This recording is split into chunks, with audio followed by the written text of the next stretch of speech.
पर्यंतमाचार्यार्चक परिचारक याजमानादि तत्पर लोक संरक्षणार्थम ग्राम संरक्षणार्थम इदमावाक्य सर्ववाद्यादिकमुలు రఘువంశ సుధాంబుది అంత గొప్ప పాఠం తీసుకెళ్లి పనికిమాలిన సినిమాల్లో పెట్టాడు. యమహానగరి కలకత్తా పోరి అన్నాడు. మనం ఇట్లాగే కూర్చుంటున్నాం. అక్కడేమో ఆదర్శ పురుషుడని రాముడిని ఏం చూపిస్తాడని వెళితే రాముడు ఉండగానే సీతమ్మని ఎత్తుకుపోతాడు రావణాసుడు. దిక్కుమాలిన వ్యవహారాలు సినిమాల్లో చూపించేవి ప్రతిదీ కరెక్ట్ కాదు. కానీ ఇక్కడ రఘువంశ సుధాంబుది ఎంత గొప్ప సంకీర్తనో చూడండి.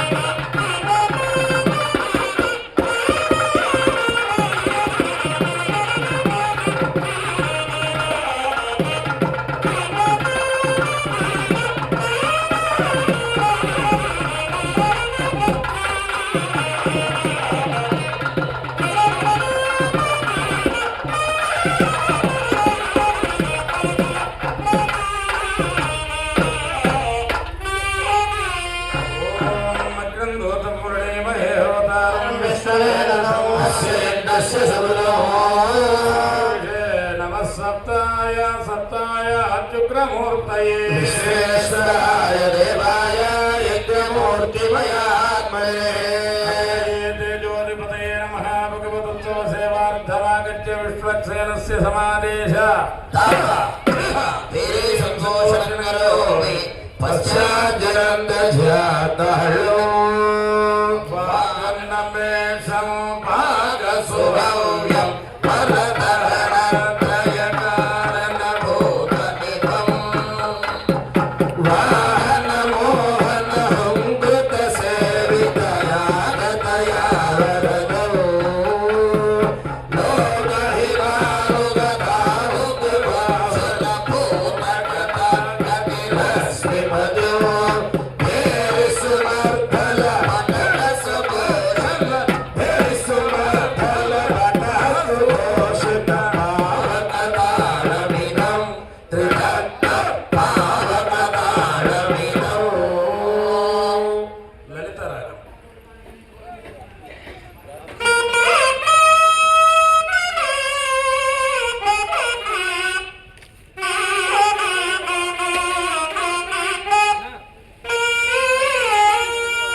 यावद्वर्यन्तमाचार्यार्चक परिचारक याजमानादि तत्पर लोक संरक्षणार्थं ग्राम संरक्षणार्थं इदमावाक्य सर्ववाद्यादिकमुల అగ్నిదేవుని పూజ చేస్తే తేజస్సు కలుగుతుంది. బ్యూటీ పార్లర్ ఖర్చు తగ్గుతుంది. రెప్పకో రంగు డెప్పకో రంగు వేయక్కర్లా. వాళ్ళు అందంగానే ఉంటారు. ఇంట్లో దీపారాధన చేయండి, హారతి వెలిగించండి, అగరవత్తులు వెలిగించండి. ఆ ఇళ్ళు ఎప్పుడూ కలగానే ఉంటుంది. అటువంటి అగ్నిని ప్రార్థన చేస్తే తేజస్సు కలుగుతుంది. ఆ తేజస్సుకు కారకుడైన స్వామిని చక్కగా జగదానంద తారకాన్ని గానం చేస్తుంది.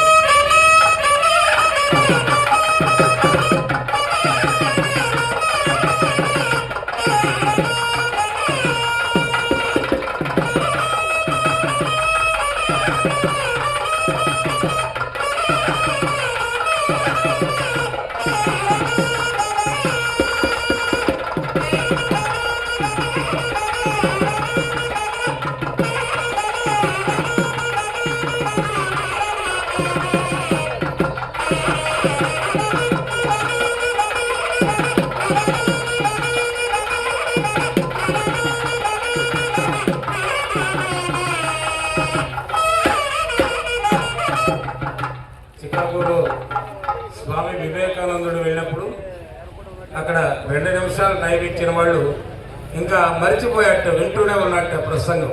అట్లా చక్కగా గానం చేస్తున్నారు మాతృమూర్తి. ఒక్కసారి అందరూ మంగళాశాస్త్రం చేస్తూ ఇక్కడ వివేకానందుని అడిగారట, మీ దేశంలో ఆడవాళ్ళకేమో 366 వ్రతాలు చెప్పారు, మగవాళ్ళకి వెళ్ళేవా అని. లేకేమైనా వాళ్ళని పూజించడమే మా వ్రతం అన్నారు. పురుషుడికి ఇంకా వేరే వ్రతాలు అక్కర్లా, భార్యను పూజిస్తే చాలు. అట్లానే పసుపు ఉంకాలు చల్లకండి వాళ్ళ మొహాన, వాళ్ళని గౌరవిస్తే సరిపోతుంది. అందుకే శ్రావణ మాసంలో ఆడవాళ్ళకేమో నగలు, మగవాళ్ళకేమో సరగల ప్రసాదం. ఇది మా మొహాలకి.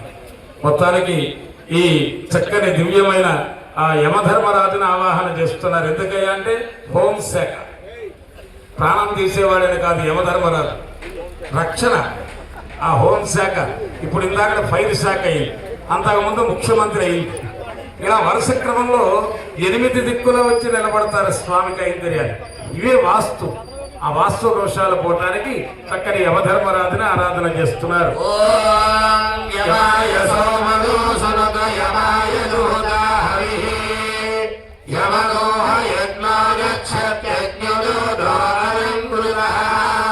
ధర్మరాజాయ సర్వేషాం ప్రాణినాం సమవర్తనే పితॄణాం పదయే నమః.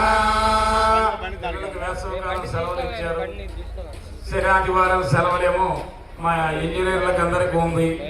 ఒక్కరోజు సెలవు పెట్టకుండా డ్యూటీ చేసేవాడు యమధర్మరాజు. వాడు ఎక్కడికైనా వచ్చేస్తాడు. బాల్యమందు ప్రాయమందు అలా తీసుకుపోతాడు.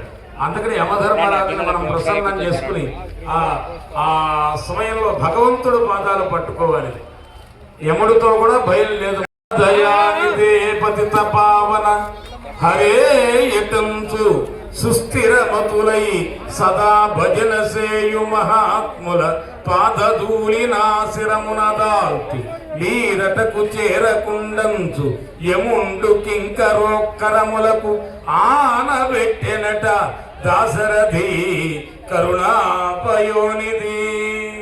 భజన చేసే వాళ్ళ జోలికి వెళ్ళకండ్రా, వాళ్ళ పాదధూళి నా నెత్తిన పెట్టుకుంటాను. వాళ్ళ జోలికి వెళ్ళారు అంటే మాత్రం మీ ఉద్యోగాలు కొడితే నా ఉద్యోగం కూడా ఊడిపోతుంది. తర్జనం యమదూతానం రామరామేతి గర్జనం. అందుకని భగవన్నామం జపిస్తూ ఉంటే, భగవంతుడు సేవల్లో ఉంటే యముడు కూడా మనంతగా ఇబ్బంది పెట్టడు, రక్షిస్తాడు. పైగా ఓం యమాయ నమః భగవదుత్తమ సేవార్థమాగత్య